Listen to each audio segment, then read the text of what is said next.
Yeah, welcome back. On to my next video for my journey through learning code languages, or specifically C++. um, we're going to jump into this W3 schools here. I've got kind of a thing in the background you can't really see right now here. I'll show it to you real quick. Let me get this adjusted here. So I've gotten Notepad open. It's got me some notes in it right there uh, for what I need to cover on the video here. Getting started with it, learning reference guide, Cherno. These are my sources right here that I'm using to learn. We're going to start with the W3 schools. Let's close that down there. I just want to be clear about this. I am actually not teaching you not teaching you how to write C++ code. Um, this is specifically my journey and stuff. If you have any questions, or maybe you can help me out in learning it, I do have a Discord. I do invite people to chat with me about it, learn with me about it, whatnot. I'm not going to post that, but if you want to know about it and stuff, just leave a comment or whatnot, and I'll try to get to it.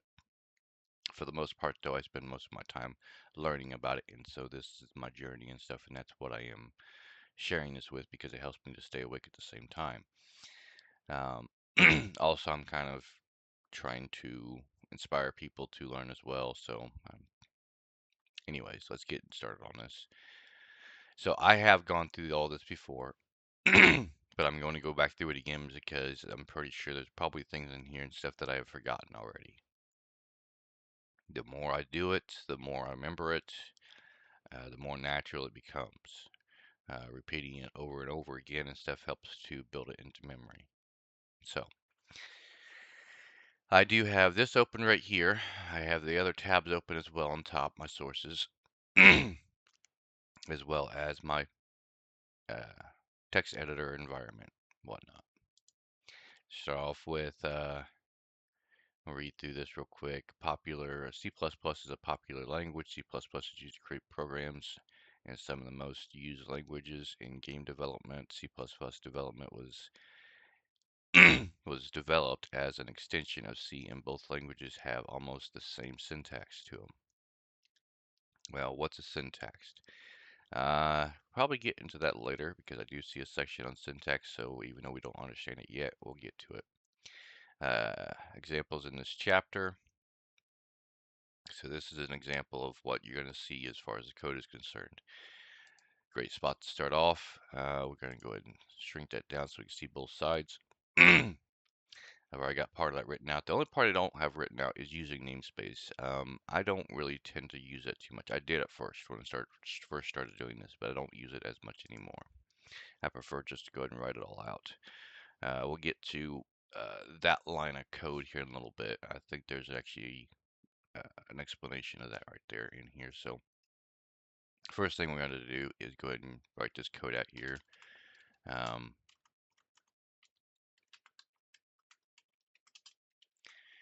Standard out, and I am saying this stuff out loud so I can build the memory of it myself. Hello world.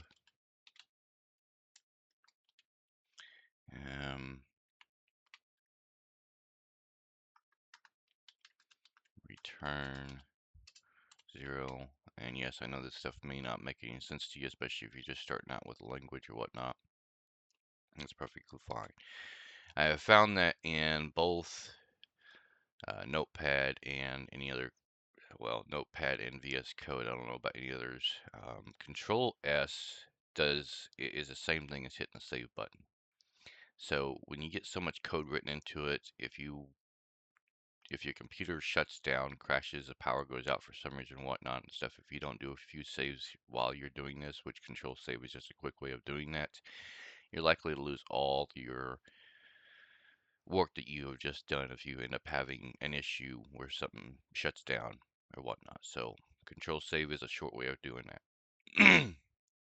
And in that order too, control first, then save. You can't do it the other way around, otherwise you're going to type an S in there first. So we've written this out right here.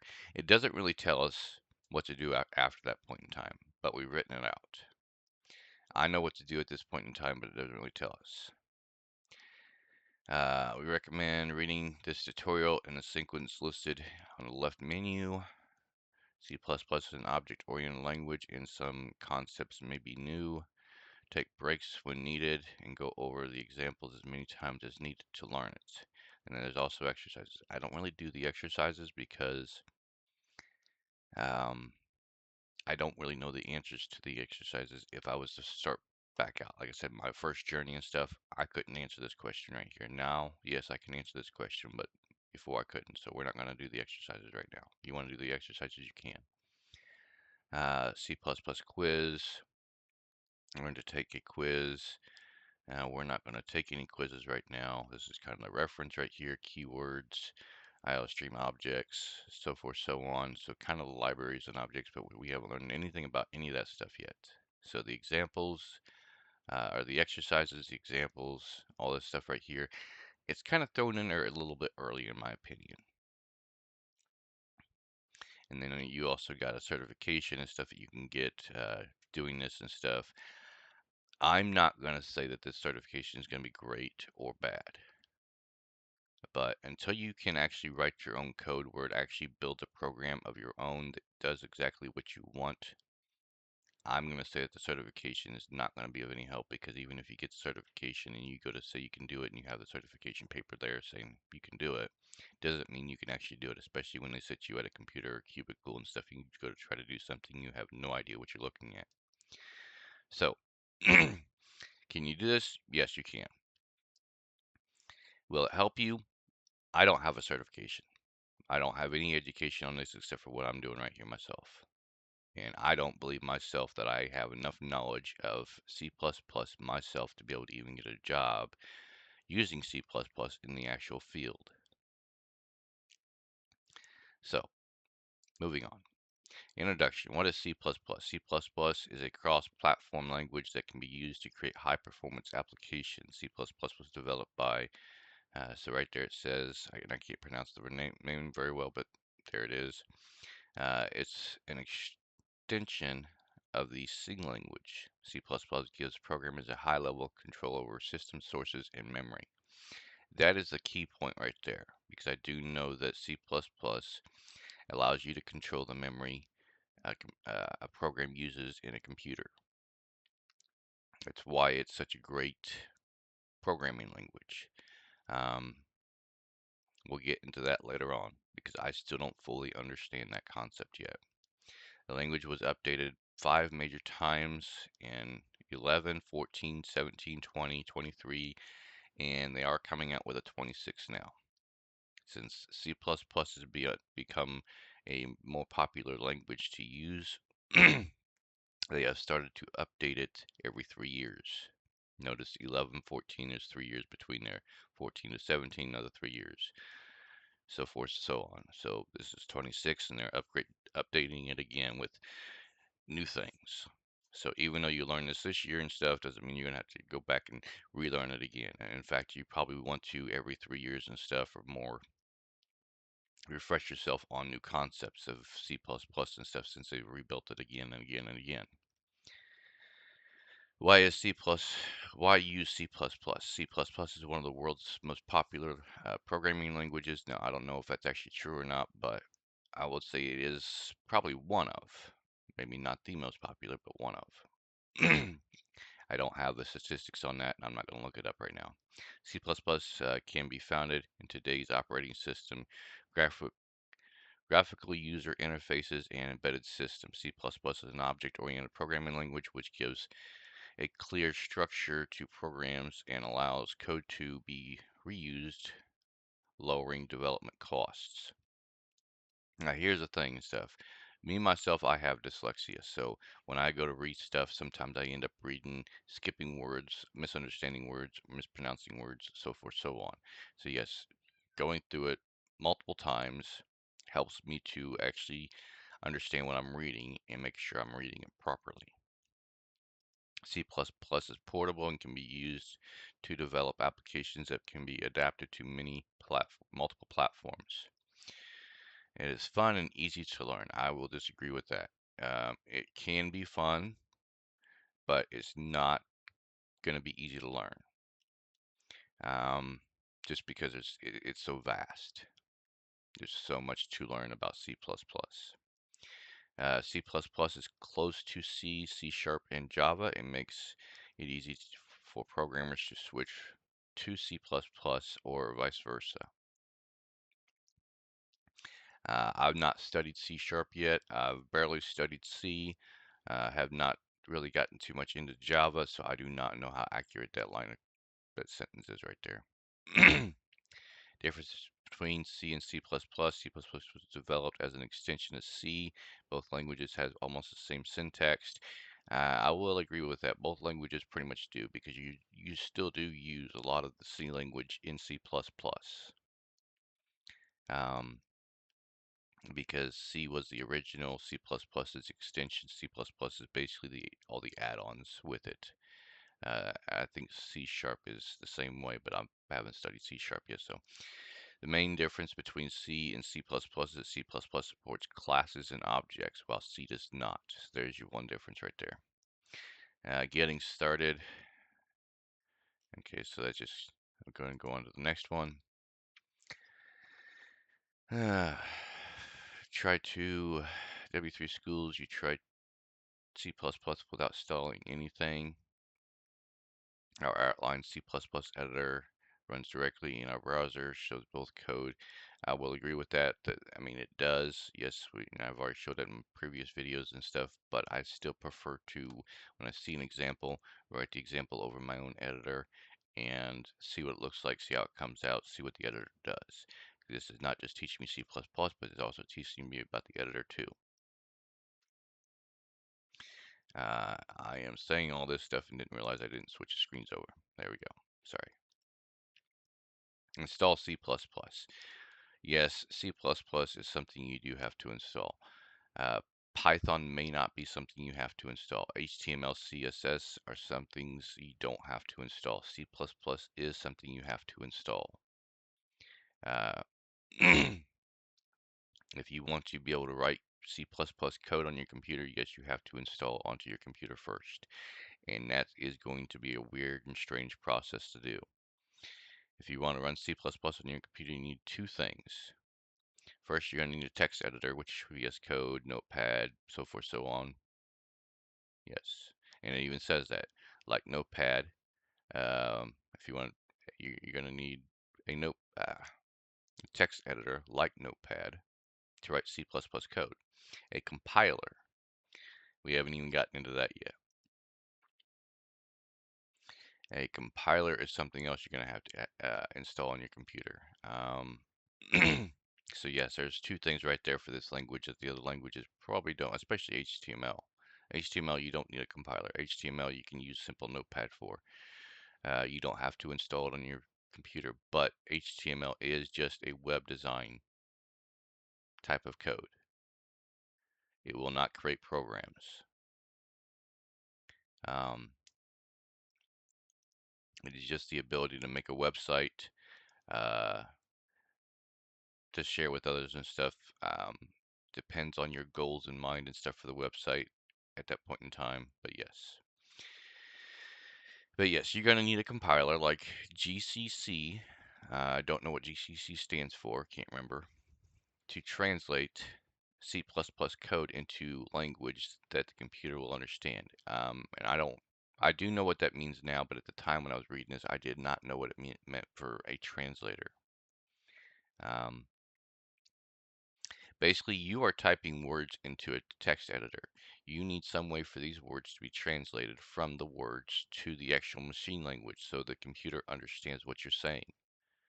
That's what a compiler does. That's the translator. It converts all the words you're using into ones and zeros so your computer understands what it is. Because that's what all computers understand is ones and zeros, ons, offs, sort of thing.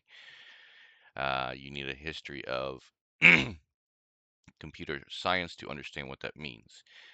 and it's not hard to look up the history of computers or computer science. I've found a huge library of videos and stuff that go over computer science, how computers work, all that sort of stuff. Went through it all and everything like that. That was a full day, 2 days worth of material right there to watch itself. There are many text editors and compilers to choose from, and yes, there are multiple editors, multiple. So there are I mean, I've shown you two right here: Notepad, VS Code. In the other videos, I also showed you uh, Visual Studios, Code Blocks, and many more. But it's gonna name off a few of them here. So, an IDE, Integrated Development Environment, something to write on, pretty much, pad of paper, is used to edit and compile the code. So, where Notepad, I don't know how you would be able to do compilation, if I'm saying that right, with Notepad, but VS Code allows it. It's a little bit simpler. That's probably one benefit to VS Code or Virtual Studios, but here's the other popular ones, IDEs. You got Code Blocks, Eclipse, Visual Studios. I don't use any of those. I do know someone uses Visual Studios, and I may switch over to that one later on and stuff. But all these are free. VS Code, Code Blocks, Eclipse, Visual Studios are all free. They may work differently depending on your operating system, though.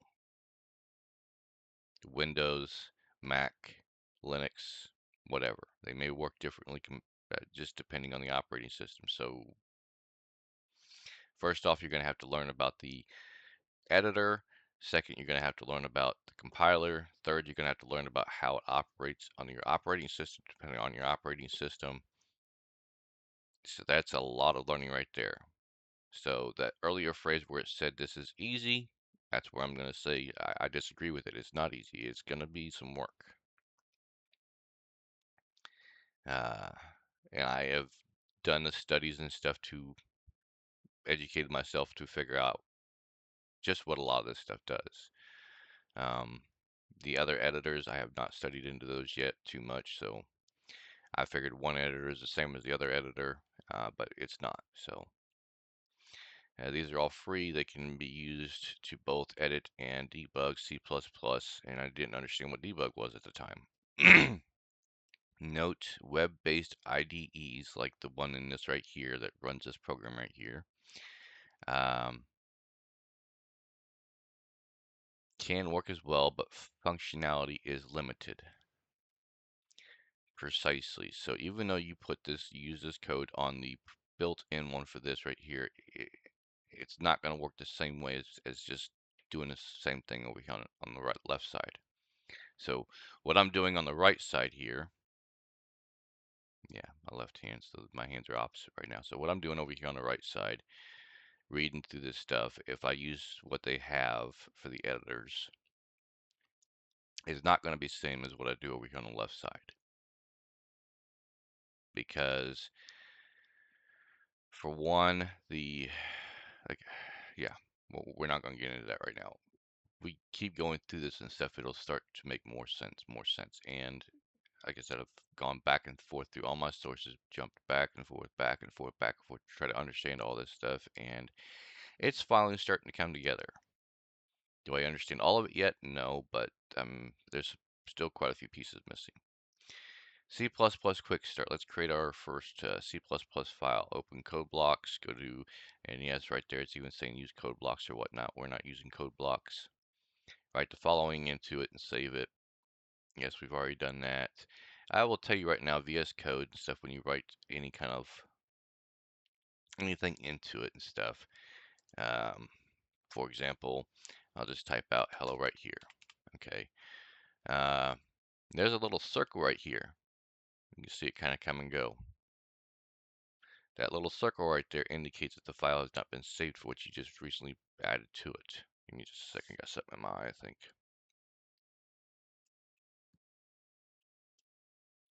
I can feel it. Hopefully it came out. Once you save it though, I'm going to go ahead and exit back through this. So it's still showing up right there, a little circle.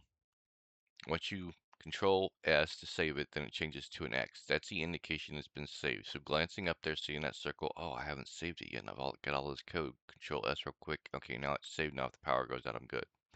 I ain't got to worry about it disappearing and have to redo all of what I've 10,000 lines of freaking code. And yes, I said 10,000 lines, and that's because you can very easily end up with 10,000 lines of code and stuff, whether it's correct or not, and it end up getting erased because you have a power outage or whatnot. Okay, so don't worry if you don't understand the code above, which is this code up here. We will discuss it in detail in later chapter. It's kind of going through some stuff for code blocks, which we're going to kind of skip to that because we're not actually using that. Next, syntax. Okay, so C++ syntax. Let's break up the following code to understand it better. Okay, so this is the code right here. Include IO streams, which I have it written right here. I'm going to go ahead and zoom on this a little bit so you can see it better. So this is the code that they pretty much have. It's not exactly the same because I'm not using namespace. Using namespace right here, using namespace like this,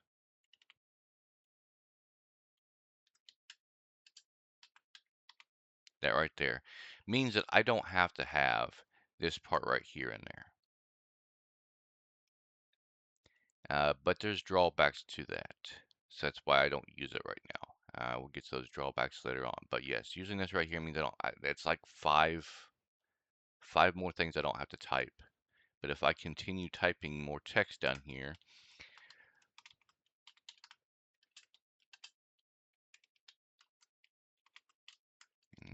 if my fingers will work with typing here. Get this keyboard more in front of me. My name is such and such.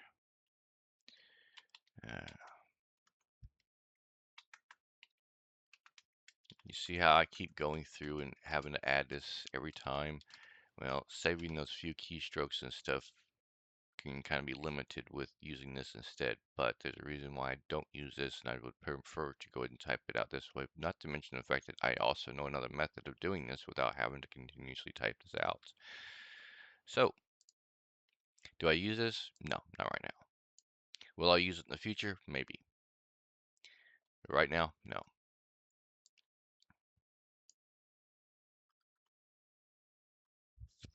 And again, I got the circle up there, so I'm going to Control S again to save it again.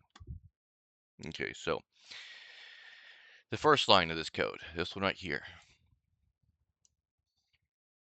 include IO streams, is a header file library that lets us work with input and output objects such as cout, used in line 5, right here, cout, but it's just referring to this part right here. Header files add functionality to C++ programs. Like I said again, I'm not teaching this stuff. I am just walking you through the same journey I've gone through so far. Line 2, using namespaces means that we can use namespace instead of for objects and variables from the standard library. So using namespace up here, again, like I just mentioned, means we don't have to type this in, but I'm not doing that.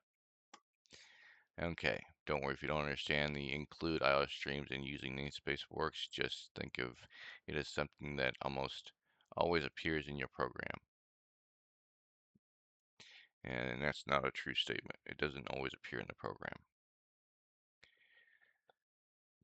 IO streams may always, this right here may always end up being in a C++ program, but the other part won't be. This right here just allows us to use this right here word. It knows what this means. If you don't have it in there, then it wouldn't know what that means. But it also may not always be in there either. So, line 5, cout, pronounced cout, is an object used together with the insertion operator, which is this one right here, to output / print text. In our example, it will output hello world.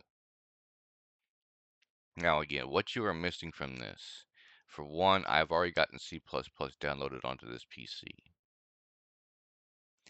Two, I have a compiler downloaded onto this PC as well. Those are currently being updated. Well, the compiler hasn't been updated yet for this year, but C++ is currently being updated this year and stuff. So as of all of the rest of 26 and stuff, you may have to continuously go through and update C++, which is not very difficult. Getting it downloaded, getting it working is more difficult than just updating it by itself. I haven't done the update in a few days and stuff, so I may have to do that later on today. I don't know. I may wait until tomorrow or later this month. I try to do the updates and stuff about every 15 days, roughly. 15 days to a month. But anyways, let's keep moving on. Note, C++ is a case-sensitive language. So, notice how I got this all in lowercase. If I was to type it out differently, this does not mean the same thing. This does not mean the same thing. Okay, so uppercase letters and lowercase letters in your code can mean something completely different. This right here part, though, is my own little text. So this has nothing to do with the actual code itself. This is just a word that I'm putting in. We'll get to that later on and stuff because this has a name behind it and stuff. So, no, every C++ statement ends with a semicolon. Right there it is. It's right there on that one right there. It's right there on that one right there, which means that this right here is a statement and this right here is another statement. Note the body of int main. Right here, this is int main. This is the body of everything between this bracket right here and this bracket right here is the body of this right here. Can also be written as int main, so forth, so on. So it's going through and basically telling you that instead of writing it out like I have it right here, you can write it out differently. So let's go ahead and show you the other way of writing it out. So instead of writing it out this way, we can write it out this way as well. Uh,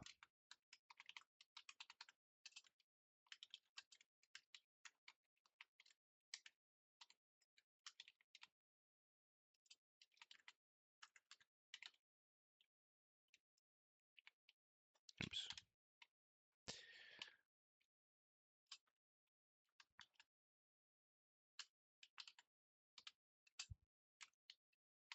Okay, so we've written it out a different way. Yes, you can do it just like that right there. So you can have it written out this way or you can have it written out this way. It does not matter. They're both the same way. The reason people don't tend to write it out this way though and stuff is because normally what's inside the body here or in between this right here, this is the body, is normally a lot more than just this right here. We just got two simple statements. This one being the first one, this one being the first statement, this one being the second statement. But they're both in the body. But we can end up having hundreds of statements in there, and you're not going to be able to fit hundreds of statements on a single line. So a lot of times, instead of doing it this way right here, we tend to, and I'm going to go ahead and do that right there. You can have it this way as well. You can have it like that. You can put a space in there and have it like that. Or the way I like to do it.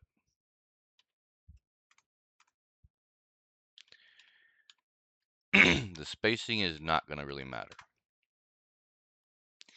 The spacing is specifically so you can read the code easier or somebody else that's reading your code can read it easier. Because if you have multiple people working on the same code and stuff, then you're going to want to make sure that everybody can read the code properly. And yes, you might have multiple people, especially if you're working in a building where you got multiple people trying to build a game, a program, whatnot. Yes, people may be looking at your code and they're going to want to need to understand it.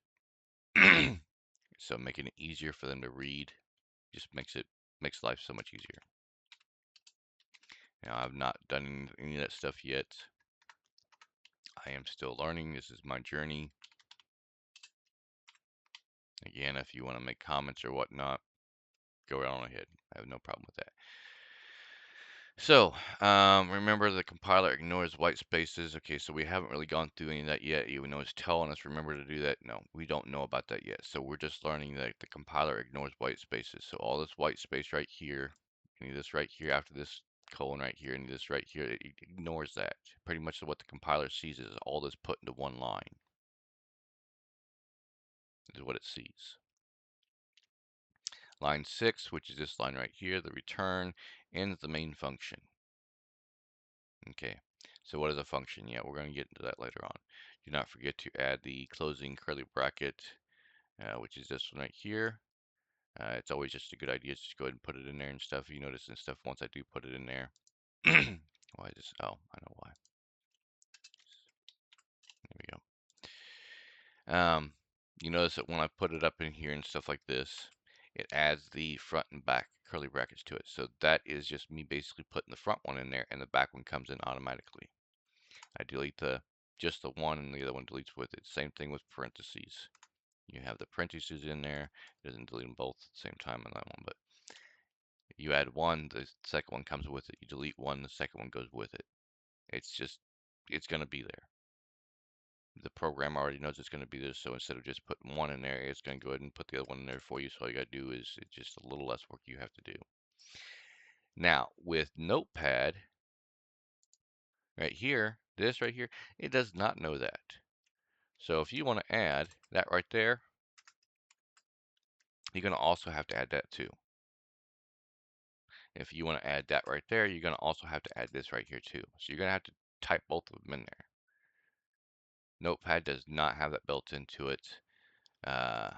Most other IDEs, integrated development environments, have it built into where once you use one, the other one's going to come with it. Same thing with uh, the shoot, I can't even think of what they're called now. Quotes, yeah, single or double quotes. Same thing with those. When you put those in there and stuff, they tend to come in pairs. Sometimes not always, but yeah, just be sure it has it in there. Okay, so this video is already 30 minutes long. We're going to go ahead and get the statements real quick, and I'm going to end this video, and then we're going to start up another video with the next part. So, um, C++ statements. A computer program is a list of instructions to be executed by a computer. In a programming language, these programs include, or instructions are called statements. The following statement instruction, the compiler to print the text, hello world to the screen. Now, if I had actually started making videos when I first started learning this and stuff, I would have more questions and answers right off the bat, and the videos would be paused or stopped every 5 minutes, most likely, which probably would be nice for you, but you'd have to wait for me to understand it for me to come back and make another video of it. And that'll probably even happen later on and stuff once you get farther down the road. Um, in this case, I have more of an understanding of it, so I know kind of what I'm doing. But I don't have the full understanding of it. So, again, this is my journey. It is important you end the statement with a semicolon. If you forget the semicolon, an error will pop up. Okay, so in this case right here, we don't have that in. This is our error right here. You can do the same thing over here with Notepad, but it's not going to underline anything. It's not going to show you the errors. This one will. It's expecting that right there. The expectation of it was right there. This right here is not going to give you that. That's what kind of advantage you have from one to another. Not saying that all of the editors or text editors are going to be the same way, but Visual Studios could be different. I don't know. The only tool I have experience with right now is VS Code and Notepad. I know Notepad is very simple. It does not have any of that built into the code. It is a very simple program. This is a very simple program too, but it's got a lot of extra code in it to help you out, make your workflow a little easier. Okay. So many statements, most C++ contain many statements. These statements are executed one at a time in the same order that they are written. So yes, every time you write code and stuff, it always starts at the top and comes down. So first it sees the library and stuff. Then it sees the main function right there. Then it reads the first line. Then it comes through here, then it comes through here, then it outputs whatever it sees. That's the way it works. It reads it first, then outputs it. As far as I know, as far as I have experienced. Okay, so, and that's pretty much the end of the statements right there and stuff. So yes, this is a statement right here. That's pretty much what it's saying. This is a statement right here, and it's going to read the statements in order. This statement first, and this statement second. Most likely when this reads this and stuff, it's actually going to read this first, read this first, read this first, read this first, and then output something. So, and the output will be in a terminal. It will not actually be in an actual separate window. That's a different category altogether. I'm going to stop this video at this point in time. We'll come back to this here in a little bit. My next video will start on not code challenge, because we're not going to do code challenges yet. We're going to continue learning. We're not ready for exercises. We're not ready for challenges. We're not ready for any of that stuff. Right now, we are just trying to learn all of it. So, so until next video, that's where I'm going to stop right there, and you'll see me pick up the next video right here. So.